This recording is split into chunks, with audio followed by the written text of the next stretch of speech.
According to the theory of evolution, the origin and development of the universe and all its systems can be explained solely on the basis of time, chance, and continuing processes. All living things have arisen from a single-celled organism. A second and opposing worldview is the concept of creation.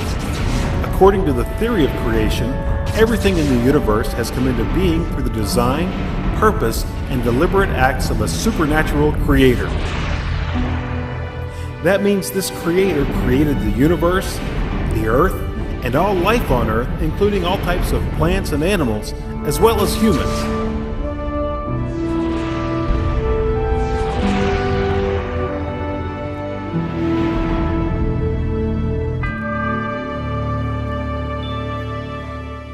Hello, my friends. Welcome to Origins. My name's Don Chapman, and it's my privilege to be your host. It's great having you with us today. Origins is a forum where we take the evidence of science and we use it to validate the truth of creation.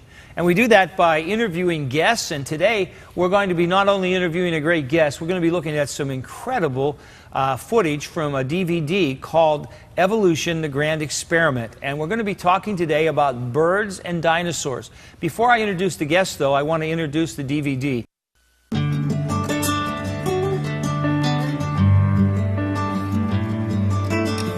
Life. It is wonderfully beautiful and amazingly complex. But where did life come from? How did we get here? Was the world created by God? Or is life simply a byproduct of a natural process? Be a part of the grand experiment.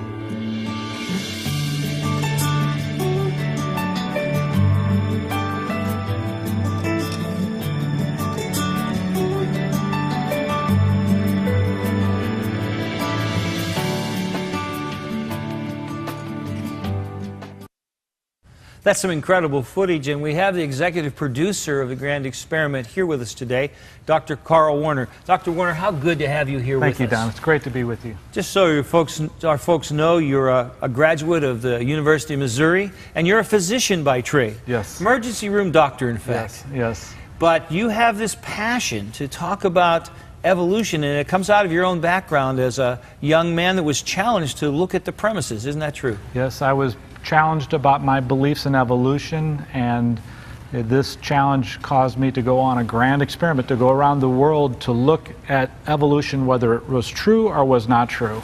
Now, we've been talking about the DVD because that's where we're showing the clips from, but I just want our folks to know that there's an incredible book that goes with it. The photography and so forth in this book is absolutely done at the highest possible quality level. And then there's also a teacher's manual. And parents, if you're homeschooling or if you have a Christian school, there are just so many places that this could be used, and it's tremendous. And then, of course, there's the DVD. Real quick, give us the website where you would go to get that. That's thegrandexperiment.com, thegrandexperiment.com. Grandexperiment.com.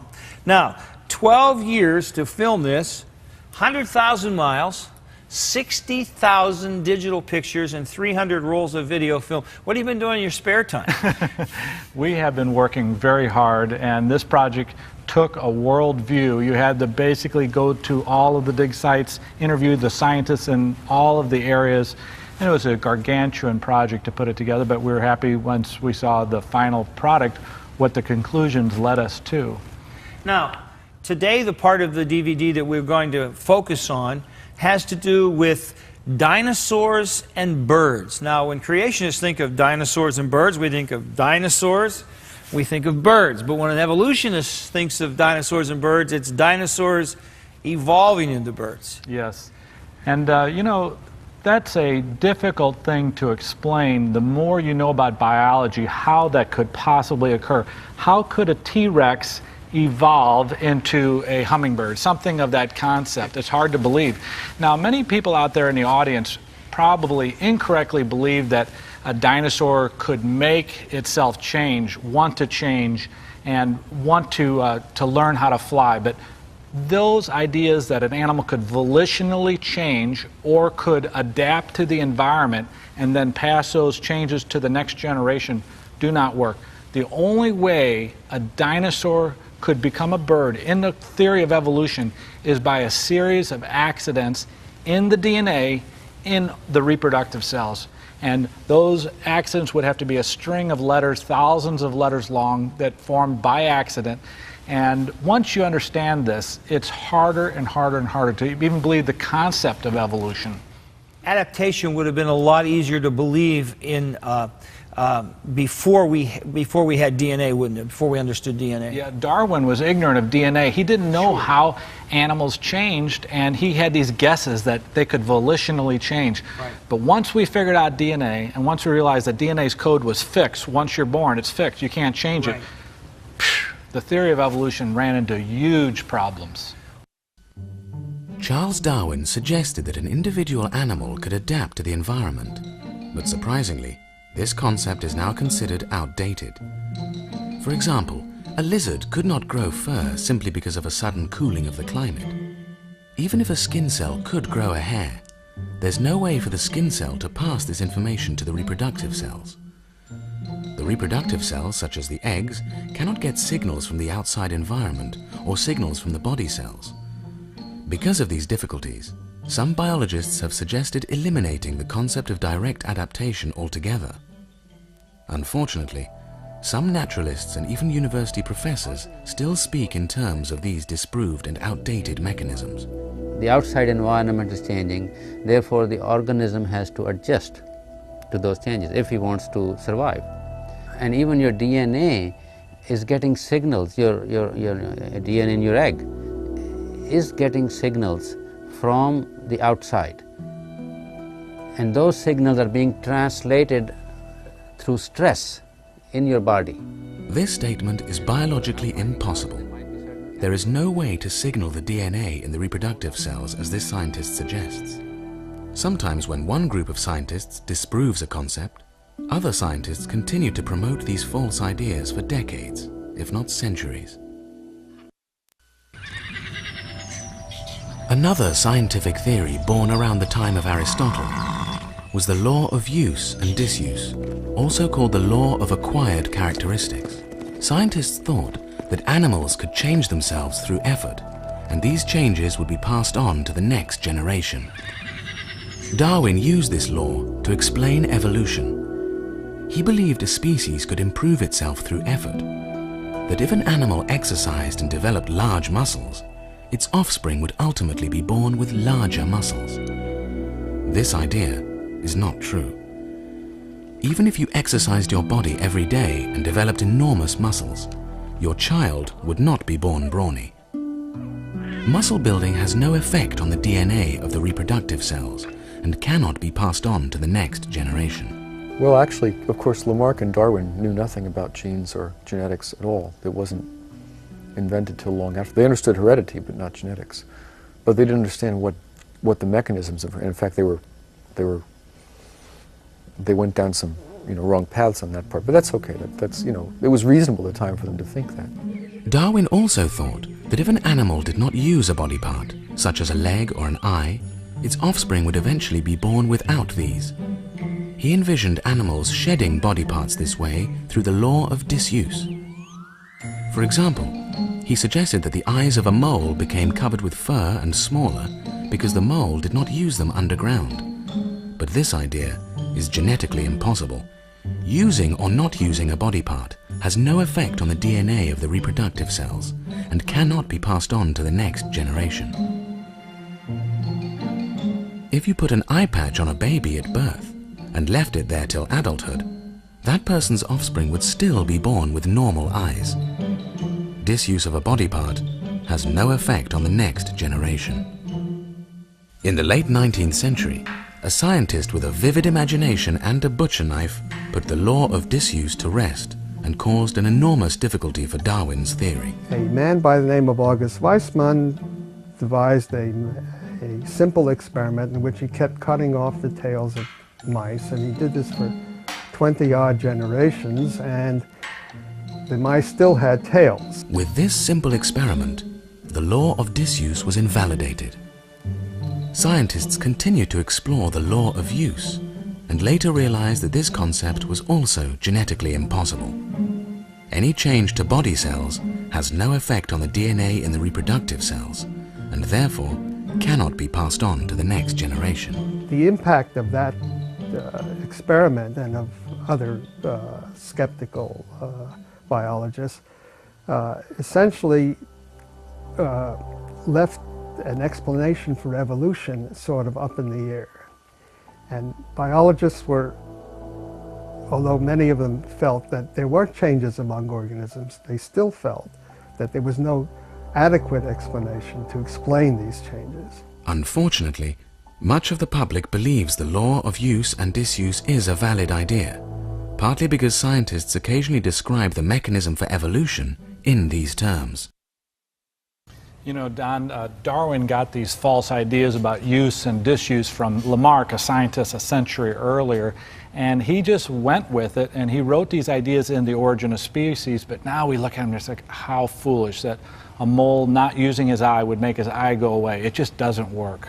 But we still hear on your tape scientists, modern scientists today, respected professors saying that somehow the DNA is affected by the stress of wanting to change. Not true. But it simply has no scientific credibility. And you read newspaper articles, science magazines, even textbooks, they still go with this incorrect idea of how this evolution could occur. Well, now, modern scientists believe that dinosaurs evolved into birds, and many say that this is one of the best fossil proofs we have for the theory of evolution. What say you about that? Just imagine if dinosaurs didn't evolve into birds, just for the sake of discussion, and you were trying to prove that they did. You would have a dinosaur, and then you'd have a bird. How could you make an intermediate? One way you could do that would be to starting to alter the fossils. You could take the dinosaur and start adding feathers to a dinosaur and putting it up in the museums, which they did, or you could take a bird and try to make it look like a dinosaur and put scales onto a bird, which they did. And I'd like to show you this segment in the show because that's what's going on in the museums right now. Birds are a diverse group of vertebrates. Most are able to defy gravity and fly. Some are able to swim underwater, while others are incapable of flying or swimming.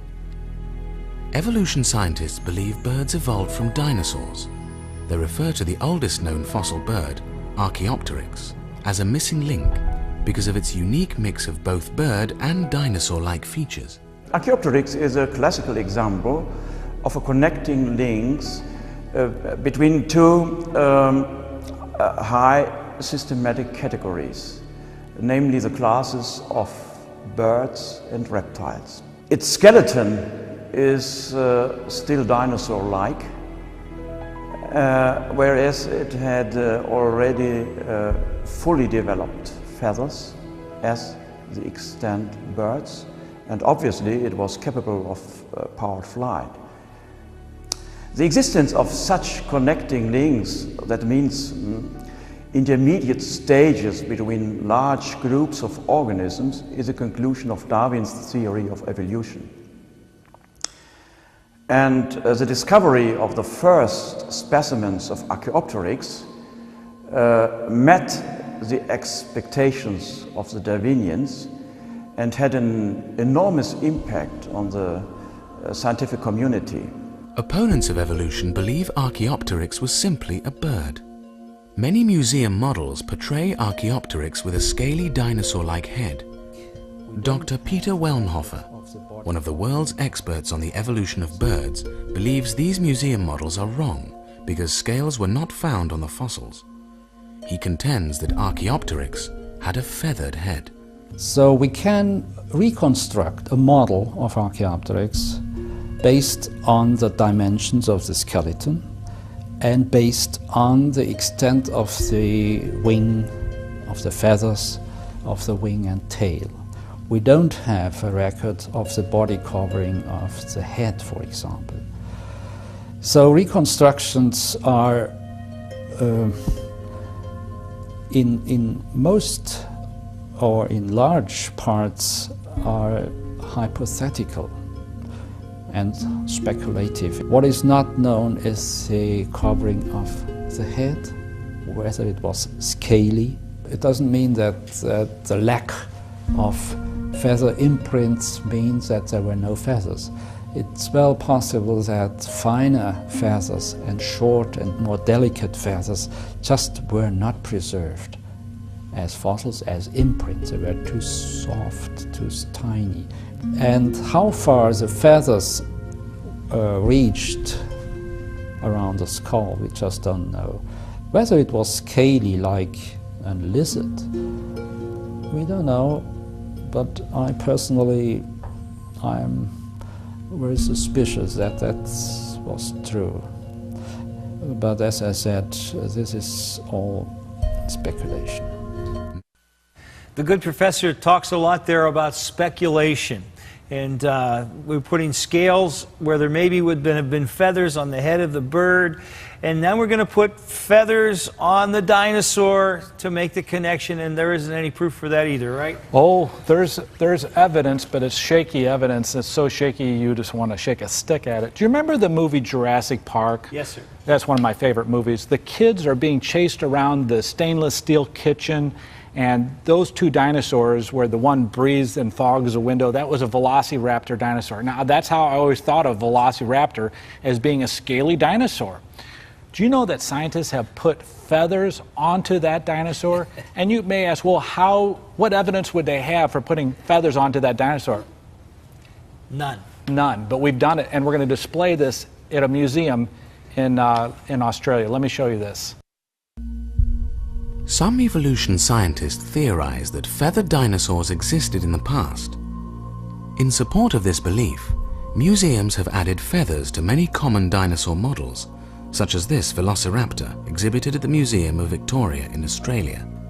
Opponents of evolution and even some evolution scientists have criticized this practice, since no feathers have been found with any dinosaur fossil. In an open letter to the National Geographic Society, Dr. Sturz Olsen, a Smithsonian Institute evolution scientist, has referred to the practice of adding feathers to dinosaurs as propaganda, hype, wishful thinking, melodramatic, nonsense, spurious, fantasia, and a hoax. He wrote, "The idea of feathered dinosaurs and the theropod origin of birds is being actively promulgated by a cadre of zealous scientists, acting in concert with certain editors at Nature and National Geographic, who themselves have become outspoken and highly biased proselytizers of the faith. Truth and careful scientific weighing of evidence have been among the first casualties in their program, which is now fast becoming one of the grander scientific hoaxes of our age." Grand hoax of our age. So we're putting scales on birds, we're putting feathers on dinosaurs, but with virtually no evidence, is that right? No evidence in both those cases. And actually, it gets worse than this. You could say, how could it get worse than what you just described? Making up evidence, putting feathers on dinosaurs. And I would like to show you a story here. This is a scientist attaching a dinosaur tail to a bird's body and passing it off as a single fossil and making a flying dinosaur. This was reported in National Geographic, and they said this is one of the best evidences we have for bird evolution, birds evolving from dinosaurs, the flying dinosaur. You got to see this one. This fossil, called Archaeoraptor, was purported to be an unusual missing link which would, once and for all, prove that birds evolved from dinosaurs.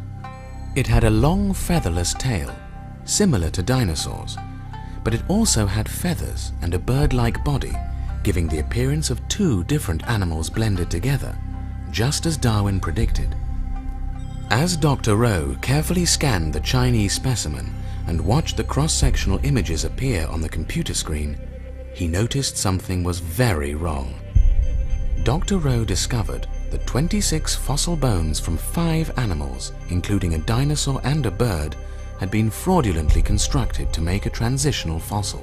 And that was the thing that caught our attention first. We could find no verifiable fit between the tail, the most spectacular part of this specimen. We could find no verifiable fit between that piece and any of the other parts of the block. And we found other irregularities as well. Even though it seems to fit tightly in here, when you look at it in cross-section, you can see that this piece and this piece have no verifiable association with the pieces around them. The next thing happened where the two shin bones were glued in. And likewise, these have no verifiable associations. The next thing that happened is that the foot was glued on, and I say foot rather than feet because this is a single foot. This is a slab and counter slab that were split and separated and glued in place to make it look as though there were right and left feet there. It's a clever use of materials. You know, if you're limited, you take a single foot and turn it into two, you know, very, very creative. This schematic diagram shows how many different fossils and rocks were used to create Archaeoraptor. Each color represents a different type of rock and a different type of animal. Dr. Rowe reported his startling discoveries to the National Geographic scientist. Yet soon afterwards, the unexpected happened. National Geographic held a press conference announcing the discovery of Archaeoraptor, failing to disclose the fossil as a fraud. And we provided the data and our interpretation to the representatives of Geographic, and the scientist in charge, as he walked out of the building, his last comment to me was, well, all of these Chinese things have been fiddled with. But he understood that there were profound questions surrounding this, and we'd been brought in as consultants simply to scan the specimen, and which we did. We presented our interpretation, original copies of the data to all parties, and it was a total shock when the news conference came that they were announcing that this was a valid specimen. 3 months after the original CAT scan was performed, National Geographic published its story about the discovery of Archaeoraptor. The article claimed that Archaeoraptor was a flying dinosaur, a missing link, and the best evidence that birds evolved from dinosaurs, but failed to reveal the serious discrepancies found by Dr. Rowe.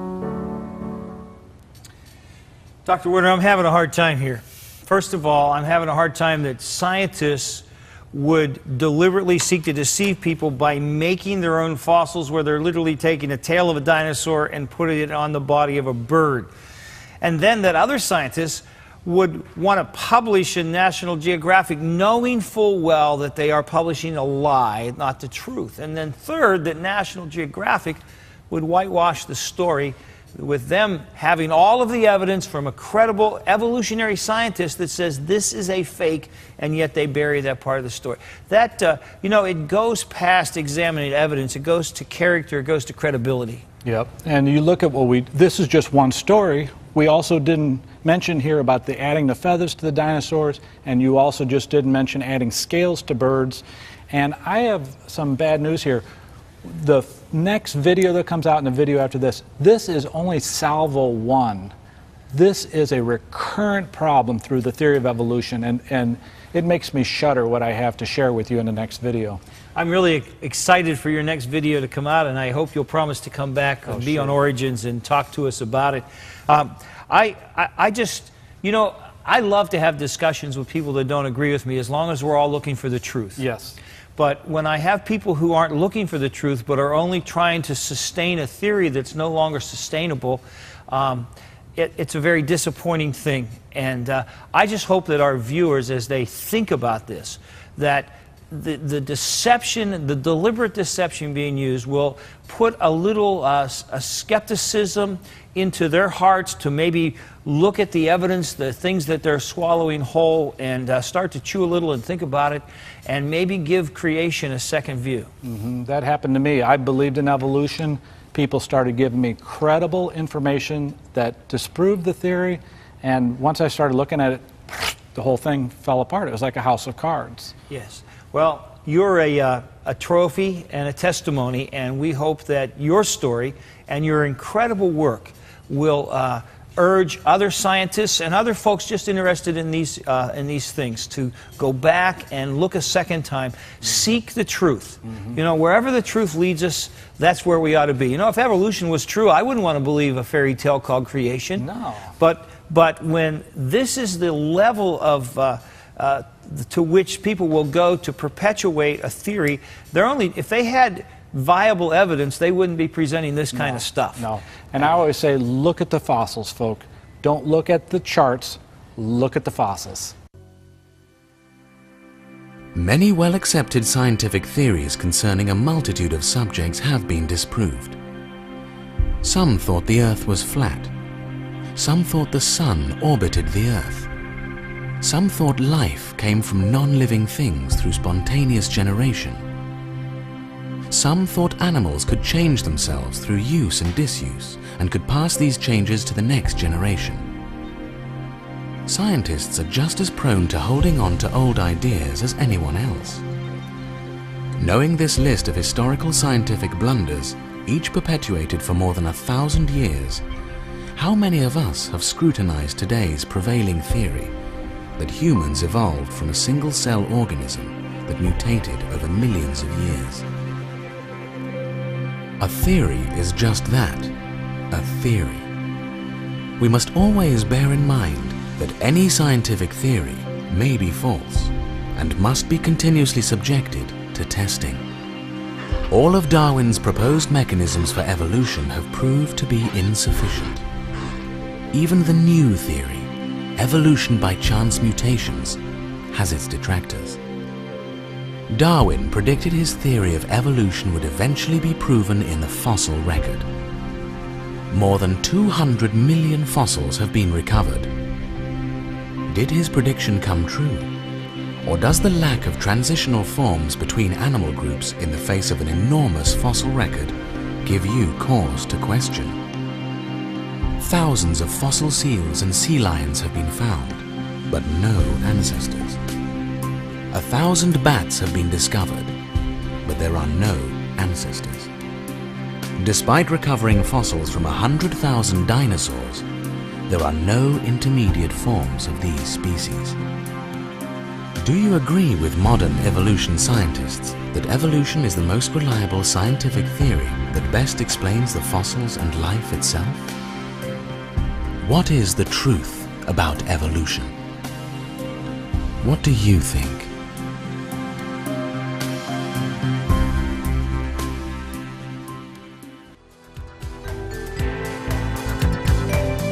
Thank you for watching this edition of Origins. If you'd like a copy of the PowerPoint information presented today, you can download a PDF file of program number 1009 from our website at www.originstv.org. Or for a DVD of this series, send a $12 donation to cover shipping and handling and write to Origins, program number 1009, Cornerstone Television, Wall, Pennsylvania 15148. Origins is made possible by the faithful prayers and the financial support of you, our Cornerstone Television family.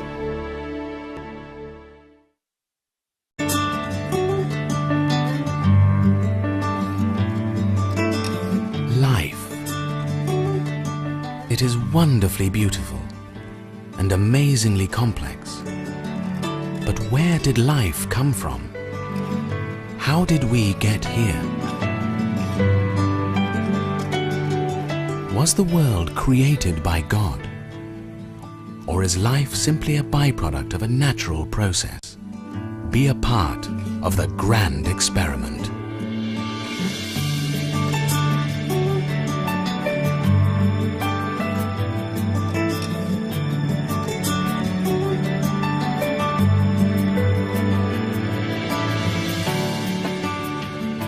Including all types of plants and animals, as well as humans.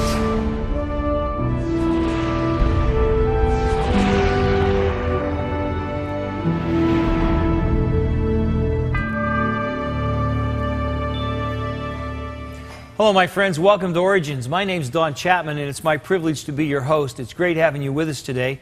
Origins is a forum where we take the evidence of science and we use it to validate the truth of creation. And we do that by interviewing guests, and today we're going to be not only interviewing a great guest, we're going to be looking at some incredible footage from a DVD called Evolution, the Grand Experiment. And we're going to be talking today about birds and dinosaurs. Before I introduce the guest, though, I want to introduce the DVD. Know that there's an incredible book that goes with it. The photography and so forth in this book is absolutely done at the highest possible quality level. And then there's also a teacher's manual. And parents, if you're homeschooling or if you have a Christian school, there are just so many places that this could be used, and it's tremendous. And then, of course, there's the DVD. Real quick, give us the website where you would go to get that. That's thegrandexperiment.com. Thegrandexperiment.com. Grandexperiment.com. Now, 12 years to film this, 100,000 miles, 60,000 digital pictures, and 300 rolls of video film. What have you been doing in your spare time? That's some incredible footage, and we have the executive producer of the Grand Experiment here with us today, Dr. Carl Werner. Dr. Werner, how good to have you here with us. Thank you, Don. It's great to be with you. Just so our folks know, you're a graduate of the University of Missouri, and you're a physician by trade. Yes. Emergency room doctor, in fact. Yes. But you have this passion to talk about evolution, and it comes out of your own background as a young man that was challenged to look at the premises. Isn't that true? Yes, I was challenged about my beliefs in evolution, and this challenge caused me to go on a grand experiment, to go around the world to look at evolution, whether it was true or was not true. Now, we've been talking about the DVD because that's where we're showing the clips from, but I just want our folks to know.